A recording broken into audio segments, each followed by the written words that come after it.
যদি আমাৰ গৃহত বাক্যষাৰ যিটো কোৱা হ'ল হৰিত শৰণ লৈয়া কেৱল হৰি নাম কীৰ্তন কৰতে হৈ সিদ্ধি কোনোদিন আমি হৰি শৰণ লোৱাই নাই আমাৰ গৃহত যদি অনুষ্ঠান এভাগ অনুষ্ঠিত কৰা হয় সেইদিনা আমাৰ এই যুৱচামৰ কথা কোৱা হৈছে যুৱচামে কি কৰে আমাৰ মা দেউতাই ককা দেউতাই কৰ্ম কৰিছে আমিনো তাত কি কৰিম এই বুলি ভাবি ঘৰৰ পৰা আঁতৰি গুচি যায় লগৰ ল'ৰা ছোৱালীৰ লগত অন্য কামত ব্যস্ত হৈ থাকে সেইজনৰ হৈ মাক দেউতাকে যদি গৰু বিহুত নেগচি বন্তি জ্বলাই ভগৱন্তলৈ সেই বাৰ্তাটো প্ৰেৰণ কৰে শুনিব নে নুশুনিব নিশ্চয় নুশুনিব কাৰণ তেওঁ হৰি শৰণ লোৱা নাই আৰু হৰিনাম কোনোদিন মুখেৰে উচ্চাৰণেই কৰা যদিও কোনো সময়ৰ কথা নাই তথাপিতো এই যিটো বাস্তৱসন্মত প্ৰক্ৰিয়া সেইটোৰ পৰা গুৰুজনাই এই আধ্যাত্মিক তত্ত্বটো আমাক উপলব্ধি কৰাইছে মা দেউতাইহে পাতিছে কৰ্ম আমি কিয় সেৱা কৰিব লাগে যিটো ল'ৰাই কোনোদিন চুৰিয়া এখন পিন্ধা নাই ভকতৰ সমাজত নকৰিব হিমে মাধৱ নমস্কাৰ হয়তো মাথা গোট মোৰ ভুল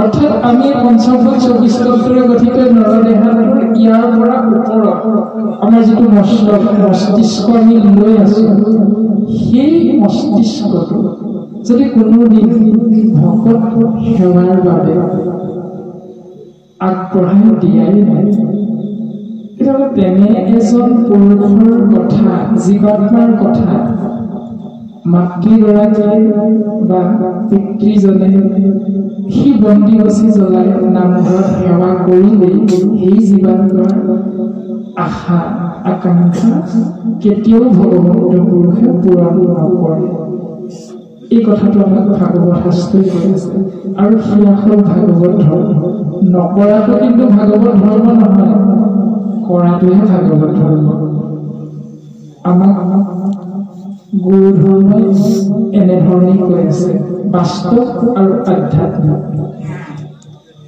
আৰু ইয়াৰ পাছত সেই প্ৰভু ভগৱন্তজন ভকতৰ নৱনিধি বুলি কোৱা হৈছে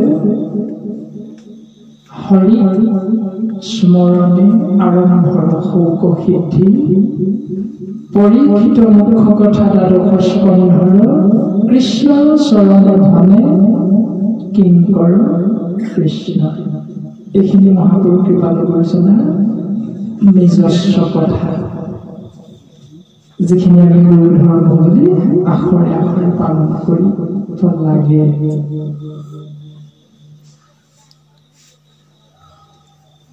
ৰাম প্ৰথম স্কন্ধৰ পৰা দ্বাদশ পৰ্যন্তে কহিলা ৰাজাত মহা মুনীন্দ্ৰ মহন্তে সংক্ষেপ কৰিয়া উদ্ধাৰিয়া তাৰ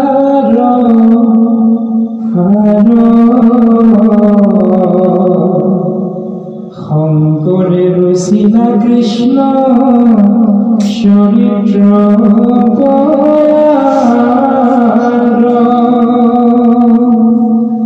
এই শ্ৰীমদ ভাগৱত শাস্ত্ৰ 4 বেদ 14 শাস্ত্ৰ 17 পুৰাণ এই সমস্তৰে সাৰ মৰ্ম শ্ৰীমদ ভাগৱত শাস্ত্ৰ আৰু ইয়াক আমাৰ মহাপুৰুষ কৃপালু গুৰুজনে সংক্ষেপে সাৰ তত্ত্ব ইয়াৰ পিছত প্ৰকাশ কৰিব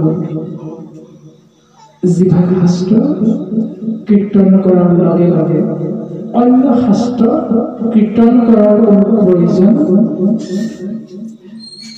নাই যি কৃষ্ণ পৰম পুৰুষ প্ৰভু ভগৱন্ত সেৱা কৰাৰ লগে লগে বাকী সমস্ত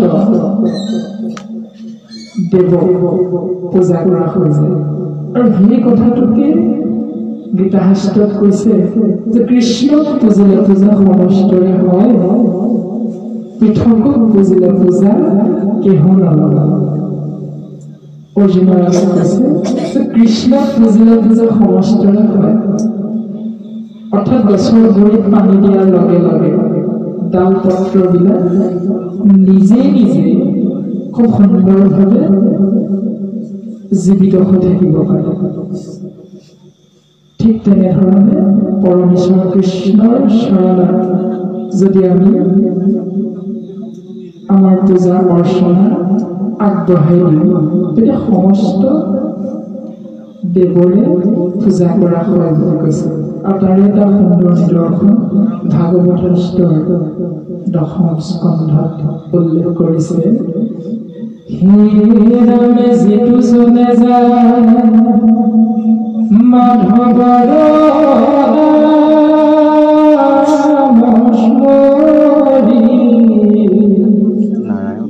পাছে পাছে ফুৰে দেৱ দেৱী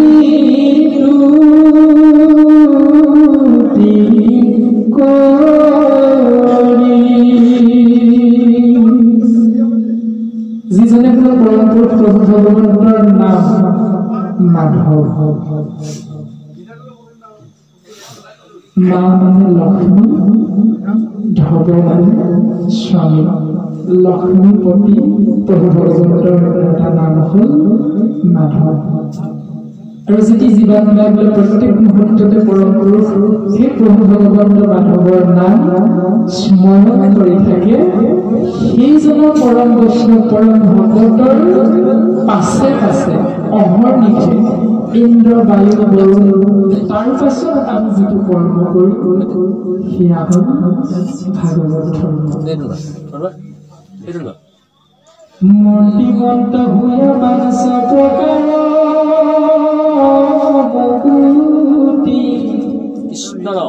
মুকলৈ বাপ বুলি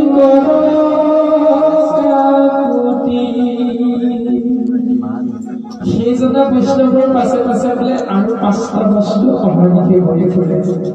এই 5টা বস্তু কি বুলি কৈছে? পঞ্চ মুকুট, যিটো আমাৰ জীৱাত্মাই কৰে, আমি কৰি আহিছো। মহাপুৰুষ মাধৱ পুৰুষজনে নামঘোষাৰ প্ৰথমে উল্লেখ কৰিছে, মুক্তিটো নিস্পৃহ যিটো সেই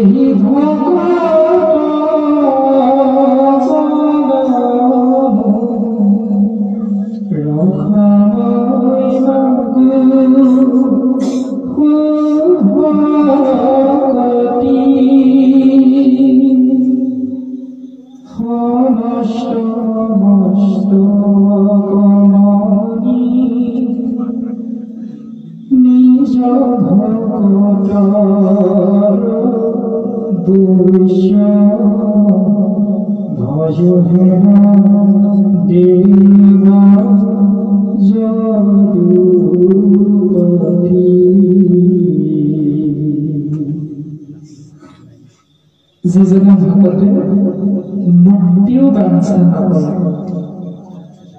কিন্তু সেই মুক্তি বাঞ্ছা নকৰা ভকতজনৰ পাছে পাছে বোলে মূৰ্তিমন্ত হৈ পাঞ্চ প্ৰকাৰ মুকুতি মুকলৈ বাপ বুলি কৰে। পঞ্চ মুকুতি হ'ল শালুক্য, সাজুৰ্য, শাৰীপ, সামীপ আৰু নিৰ্বাণ। এই 5 প্ৰকাৰৰ মুক্তি প্ৰত্যেকটো জীৱাত্মাৰ কিবা প্ৰকাৰে নহয় কিবা প্ৰকাৰে হোৱাটো কিন্তু খাটায়। ভগৱন্তৰ নাম স্মৰণ কৰাৰ লগে লগে কিন্তু খাটায় আমি কিবা এটা মুকুতি পাম। কিন্তু সেই 5 প্ৰকাৰ মুকুতি যিজনে তুচ্ছ জ্ঞান কৰে, সেইজনৰ পাছে পাছেও বোলে সেই 5 প্ৰকাৰ মুকুতিয়ে কাকুতি কৰি ফুৰে অহৰ্নিশে, যে সেৱা তুমি আমাক গ্ৰহণ কৰা। শালুক্য মুকুতিয়ে কয় বা আমাক লোৱা, সাজুৰ্য মুকুতিয়ে কয় বা আমাক গ্ৰহণ কৰা। এই এনেধৰণে প্ৰত্যেকটি মুকুতি সেই বাপজনৰ পাছে পাছে ঘূৰি ফুৰে, আমাক লোৱা, আমাক লোৱা, আমাক লোৱা। কিন্তু ভকতজনে নলয়। কিয় নলয়? তেওঁ এটা বস্তুহে বিচাৰে, যিজন পৰম ভক্ত পৰম বৈষ্ণৱ সেইজনে কিন্তু এটা বস্তু বিচাৰে। কি বিচাৰে?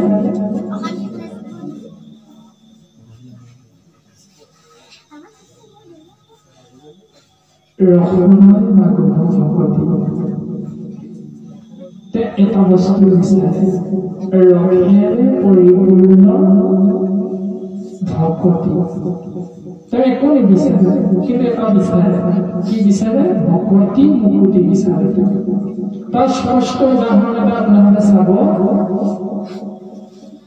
আমাৰ সৰু সৰু ল'ৰা ছোৱালীবিলাকে যিটো সময়ত খেলি ভাল পায়, এই ভকতি আৰু মুকুতিৰ কথাটো উদাহৰণ যিটো দিয়া হৈছে আমাৰ, সৰু সৰু ল'ৰা ছোৱালীবিলাকে যেতিয়া খেলি ভাল পায় তেতিয়া মাক দেউতাকে সিহঁতক ঘৰলৈ মাতি মাতি আনিব।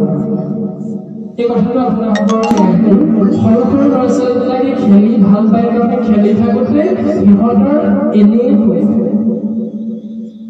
কিন্তু আজি এজন প্ৰাপ্তবয়স্ক মানুহক যদি কোৱা হয় বা আমাৰ শৰীৰ গঠন যিটো শকত আবদ বুলি কোৱা হয়, মাক দেউতাকে যদি কয় যাচোন যাতে অকণমান ৰাতিপুৱা ৰাতিপুৱা এঘণ্টামান দৌৰিবি যাচোন, তেওঁ কিন্তু নিজৰ মতে গাটো কমাবৰ কাৰণে যদি এঘণ্টামান দৌৰিবলৈ ৰাতিপুৱা কোৱা হয়, তাক খুব বেছি 2 বা 3 দিন তেওঁ সেই পথটো ল'ব।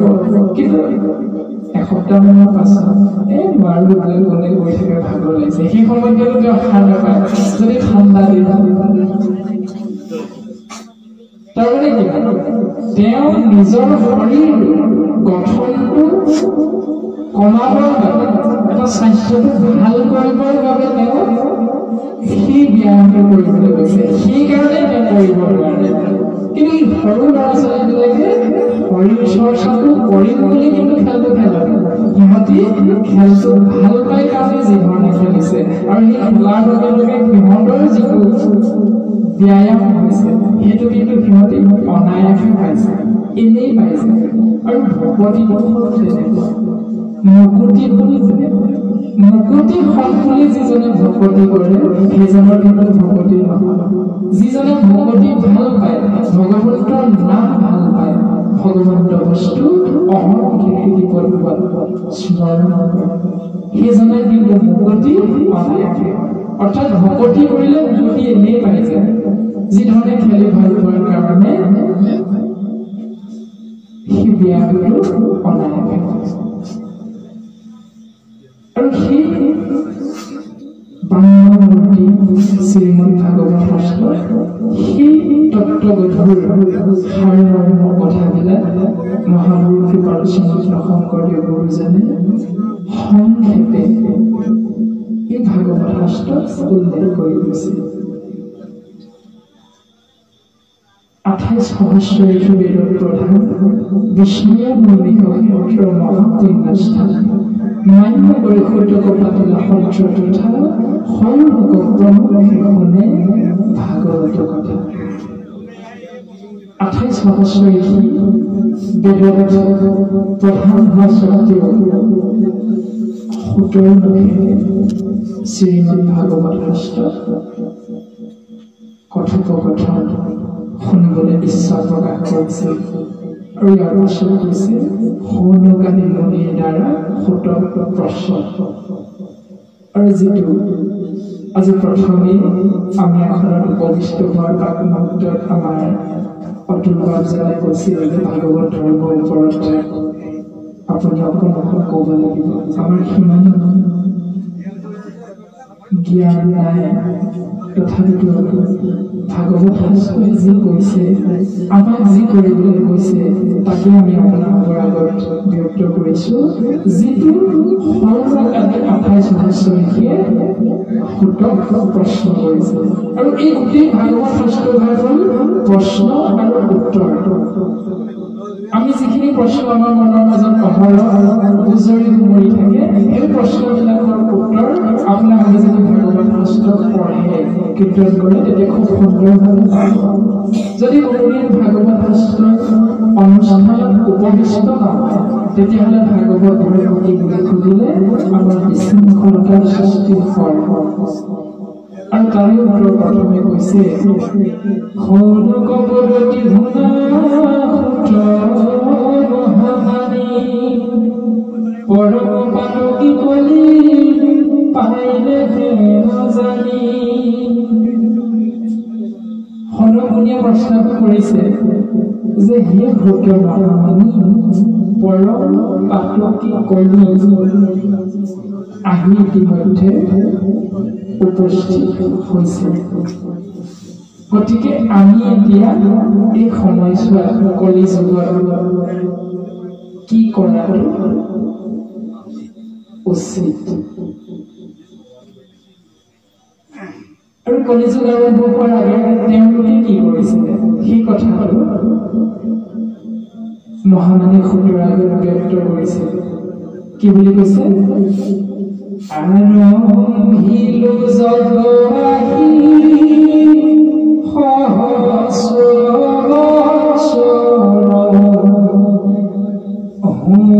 ধুমে ধুম্ৰবৰ্ণ ভূল কলে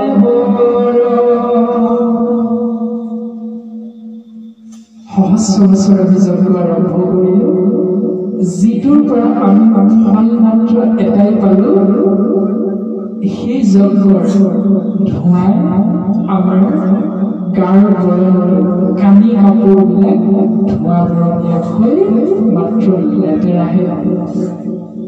এই সহস্ৰ বছৰ যজ্ঞ কৰাৰ পাছত আমাৰ লাভ সেয়াই।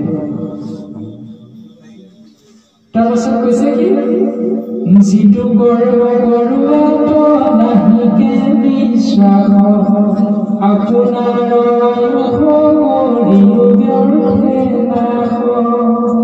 অৰ্থাৎ আমি যিটো কৰ্ম কৰিছো সেই কৰ্মটোত আমাৰ নিজৰে বিশ্বাস নাইকিয়া হৈছে আৰু আমাৰ আয়ুসবিলাক আমি মাত্ৰ বিনাশে কৰিছো, আমি বিপদহে পৰিচালিত কৰিছো।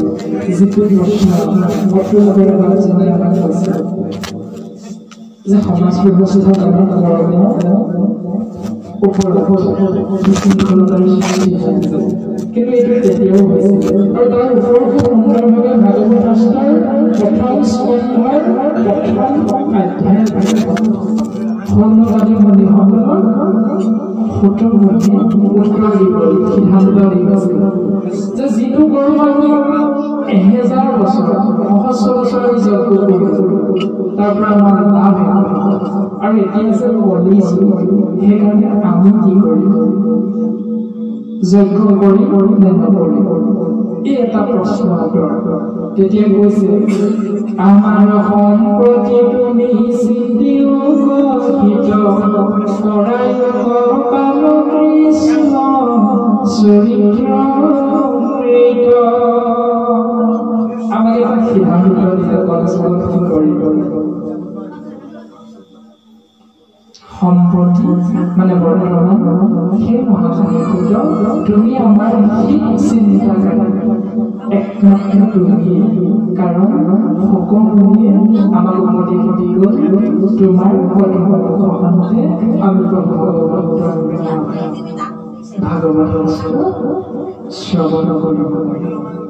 গতিকে তুমি আমাৰ ওপৰত সেই চিন্তাকাৰী, গতিকে তুমি আমাক এই মুহূৰ্তত প্ৰভু ভগৱানৰ চৰিত্ৰ লীলামালা আমাক শুনাব লাগে। প্ৰভু ভগৱন্তৰ কৃষ্ণৰ অমৃতময় নাম আপুনি আমাক শুনাব লাগে। আৰু সেই ঈশ্বৰজন পৰম কৃষ্ণ কেনেকুৱা বুলি কৈছে?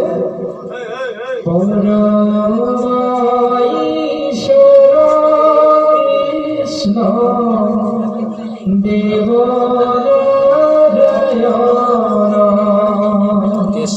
তানে ভক্তি শ্ৰৱণ কীৰ্তন। সেই পৰম ঈশ্বৰ কৃষ্ণ দেৱনাৰায়ণ তেওঁক লগ পোৱাৰ একমাত্ৰ ৰাস্তাটো হ'ল তেওঁৰ নিৰ্গুণ নাম শ্ৰৱণ কীৰ্তন কৰা। কৰ্মৰ ওপৰত প্ৰথম আমাক এইটো সিদ্ধান্ত দিছে, যজ্ঞ আমাক কৰিবলৈ কোৱা নাই এই কলিযুগত, কিন্তু যজ্ঞ আমি কৰিম। কি যজ্ঞ কৰিম? প্ৰভু ভগৱন্তৰ নাম যজ্ঞ। এয়াহে আমাক কোৱা হৈছে কৰ্মৰ ওপৰত প্ৰথম সিদ্ধান্ত। ইহা কৰ্ম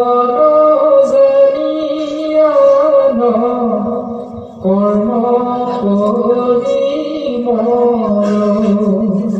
কয়ো কৃষ্ণ কথা সুত যেন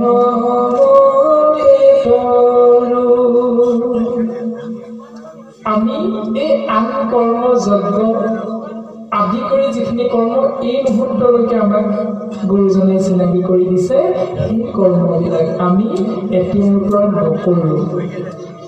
আমাক মাত্ৰ প্ৰভু ভগৱন্তৰ নাম, কৃষ্ণৰ নাম শ্ৰৱণ কৰোৱা কি ধৰণে আমি এই জীৱাত্মাবিলাকে মুখ্য প্ৰাপ্তি পাম। ইয়াত এষাৰ কথা কৈছে, সকামত থাকি নিষ্কাম কৰে, সকামী নিষ্কামী দুৰ্ফল ধৰে। এই কথাটো কিন্তু ইয়াত কোৱা হৈছে। তাৰ পাছত কৈছে, ইহাক নাজানে আমাৰ কৰ্ম কৰি মৰো, কৈও কৃষ্ণ কথা ফুট যেন মতে তৰো। অৰ্থাৎ কেনেকৈ তৰিম? কৃষ্ণ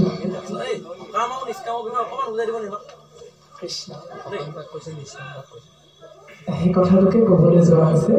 কৃষ্ণ কৈও কৃষ্ণ কথা ফুট যেন মতে তৰো। অৰ্থাৎ সকামত থাকি নিষ্কাম যদি কৰা হয়, সকাম আৰু নিষ্কাম দুয়ো ফল ধৰে। আমি প্ৰত্যেকটি জীৱাত্মাই সকামক চাৰাই কোনো আজিলৈকে থাকিব পৰা নাই।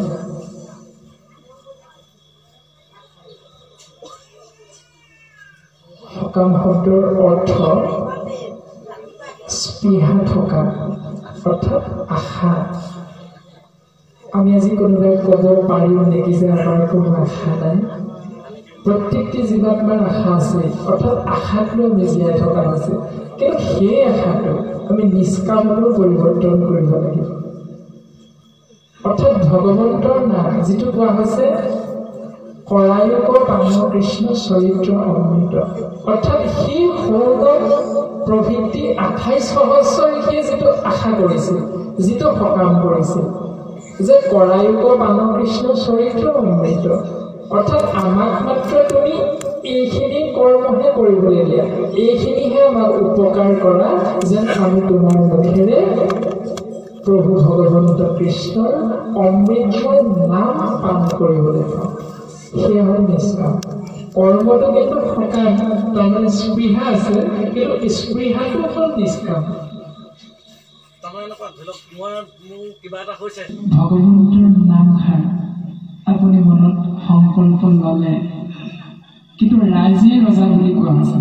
আপুনি ৰজাৰ ওচৰত অৰ্পণ কৰিব নে জ্ঞাতি বুলি ভবা গংগাৰ ওচৰত অৰ্পণ কৰিব নে ভকত ৰূপী ঈশ্বৰৰ চৰণত অৰ্পণ কৰিব, সেইটো নিৰ্ভৰ কৰিব আপোনাৰ ওপৰত।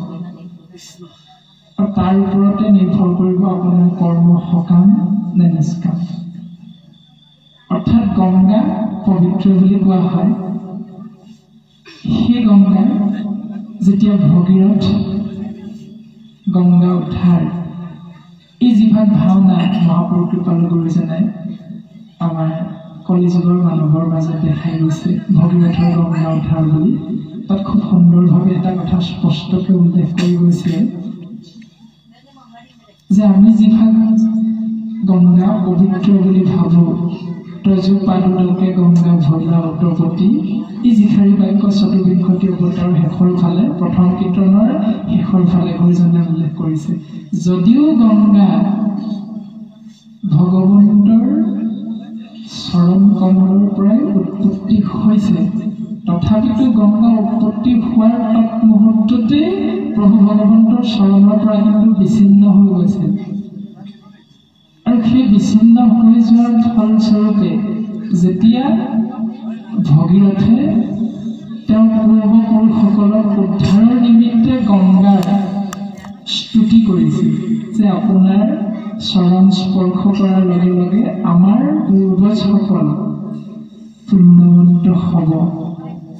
আৰু তেতিয়া গংগাই ভগীৰথৰ স্তুতিত সন্তুষ্ট হৈ এটা প্ৰশ্ন আগবঢ়াইছিল ভগীৰথৰ বাবে যে সেই ভগীৰথ, আমি তোমাৰ স্তুতিত সন্তুষ্ট হৈছোঁ, কিন্তু হৈছোঁ তোমাৰ পূৰ্বজসকলক আমি আমাৰ কৃপাৰে তেওঁলোকক পুণ্যপ্ৰাপ্তি কৰিম আৰু হ'ব, কিন্তু তেওঁলোকৰ যিখিনি মহা পাপ, সেই পাপখিনি আমাৰ গালে অহাৰ লগে লগে আমি কিন্তু পাপী হৈ যাওঁ। এই পাপৰ পৰা পৰিত্ৰাণ পোৱাৰ উপায় তুমি যদি আমাক দিব পাৰা, তেতিয়াহ'লে তোমাৰ সেই কৰ্মটো কৰাত আমাৰ কোনো বাধা নাই। আৰু তেতিয়া ভগীৰথে উত্তৰ দিছিল যে যে মুহূৰ্তত ভকতে, একান্ত ভকতে তোমাৰ জল, তোমাক স্পৰ্শ কৰিব, সেই মুহূৰ্ততে তুমি পাপৰ পৰা পৰিত্ৰাণ পাবা। তাৰ প্ৰশ্ন উত্তৰ দি গ'ল। অৰ্থাৎ গংগা যদিও পবিত্ৰ, গংগাতকৈ পবিত্ৰ হ'ল ভকত। সেইকাৰণে আমি প্ৰত্যেকটি জীৱাত্মাই ভকত তীৰ্থত স্নান কৰিব লাগে। কোনো কাশী, গংগা, বৃন্দাবন, মথুৰা, প্ৰয়াগ আদি তীৰ্থবিলাকত স্নান কৰাৰ জৰিয়তে, ভ্ৰমণ কৰাৰ জৰিয়তে এই ঘোৰ কলিযুগত ইয়াৰ পৰা পৰিত্ৰাণ নাপাওঁ। এই সিদ্ধান্তটো আমাক ভাগৱত শাস্ত্ৰই দি গৈছিল। আৰু বাকী সকাম, এইটো মাতৃ দেৱহূতিৰ আগত কপিল ভগৱন্তই খুব সুন্দৰভাৱে দি গৈছে। সকাম মানে সগুণ ভক্তি, নিষ্কাম মানে নিৰ্গুণ ভক্তি। ভগৱন্তক পোৱাৰ ৰাস্তা এটাই আছে, সেয়া হ'ল নিৰ্গুণ ভক্তি। নিৰ্গুণ ভক্তিৰ জৰিয়তে ভগৱন্তক পোৱা যায়। আৰু সগুণ ভক্তি হ'ল ভক্তি ৮১ বিধ বুলি উল্লেখ কৰিছে। আৰু সেই ৮১ বিধ ভক্তি কৰাৰ জৰিয়তে নিৰ্গুণ ভক্তি প্ৰাপ্তি হ'ব। অৰ্থাৎ সকামত থাকি নিষ্কাম কৰ্ম কৰিলে সকাম নিষ্কাম দুই ফল ধৰিব। তাৰ কথাটো আপোনাক এইটোকে আমাক ভাগৱত শাস্ত্ৰই আমাৰ কাৰণে এইটোৱে এৰি থৈ গৈছে যে কোনো জীৱাত্মাই সকামত নথকাকৈ নিষ্কাম কৰিব নোৱাৰে। সকামৰ সগুণ ভক্তি অৰ্থাৎ কৃষ্ণ বুলি ক'বলৈ কোনোবা এজনে আপোনাক শিকাব লাগিব। আৰু আজি এই কথাটো কোৱা হৈছে যে ভকত তীৰ্থত আসনত বহিলে আমাৰ যিটো সমাজ ব্যৱস্থা, যে নিম্ন আসন অৰ্থাৎ দাস্য আসন, এই দাস্য আসনত উপবিষ্ট নহয় যদি আমাৰ যিটো উচ্চ আসন মানে চকী বুলি যিটো কোৱা হয়, এই চকীত বহিলে কি অসুবিধা হ'ব নেকি, ভগৱন্ত নাহিব নেকি, এই যিটো কথা মানে নিৰ্গুণ আৰু সগুণ, তাৰমানে গুৰুজনাই যিটো ধৰ্ম বা আদৰ্শ আমাক দেখাইছে যে আজি ভাগৱত অনুষ্ঠানত উপবিষ্ট হ'বলৈ আমি ধৌত সাজ পৰিধান কৰিব লাগে, অৰ্থাৎ শুভ্ৰ বস্ত্ৰ। কিন্তু আমি যদি যিটো লং পেণ্ট চাৰ্ট বুলি কোৱা হয়, সেই যদি সাজযোৰ পিন্ধি আহোঁ, তেতিয়া কি আমি ভগৱন্তৰ নাম ল'ব নোৱাৰিম নেকি? সেইটো হ'ল সগুণ আৰু সকাম কৰ্ম। যিটো লং পেণ্ট চাৰ্ট পিন্ধি আহি ভগৱন্তৰ নাম লৈছে, সেইটো সগুণ আৰু সকাম কৰ্ম। কিন্তু তেওঁৰ মনটো এদিন যেতিয়া দেখিব আপুনি, সেই সকাম কৰ্মৰ জৰিয়তে আগবাঢ়ি যাওঁতে এদিন যেতিয়া তেওঁ এই গুৰুজনাৰ আদৰ্শটো হৃদয়ত বান্ধি ল'ব, বান্ধি লোৱাৰ পাছত তেওঁ নিজে নিষ্কামলৈ পৰিৱৰ্তন হ'ব। সেইটোকে কৈ আছে আমাৰ প্ৰথম বৰ্ণ ঘা, মানে ভাবিবলৈ কৈছে। যদি আমি নাভাবোঁ তেতিয়া আমাৰ জ্ঞান নহয়, আৰু সেয়াই হ'ল জ্ঞান। আৰু সেই কথাটোকে গীতা শাস্ত্ৰত অৰ্জুনৰ আগত শ্ৰীকৃষ্ণই উল্লেখ কৰিছে যে কৰ্ম, অকৰ্ম আৰু বিকৰ্ম, এই তিনিটা কথা কৈছে। কৰ্ম কোনটো, বিকৰ্ম কোনটো আৰু অকৰ্ম কোনটো? কৰ্ম হ'ল আমি সৰ্বসাধাৰণতে যিখিনি আমাৰ এই দেহটো তৰিবৰ বাবে যিখিনি আমি খেতি বাতি কৰি আদি কৰোঁ, মানে প্ৰত্যেকটি জীৱাত্মাই, সেয়া হ'ল এটা গতানুগতিক ব্যৱস্থা, তাকে সেইটোৱে হ'ল কৰ্ম।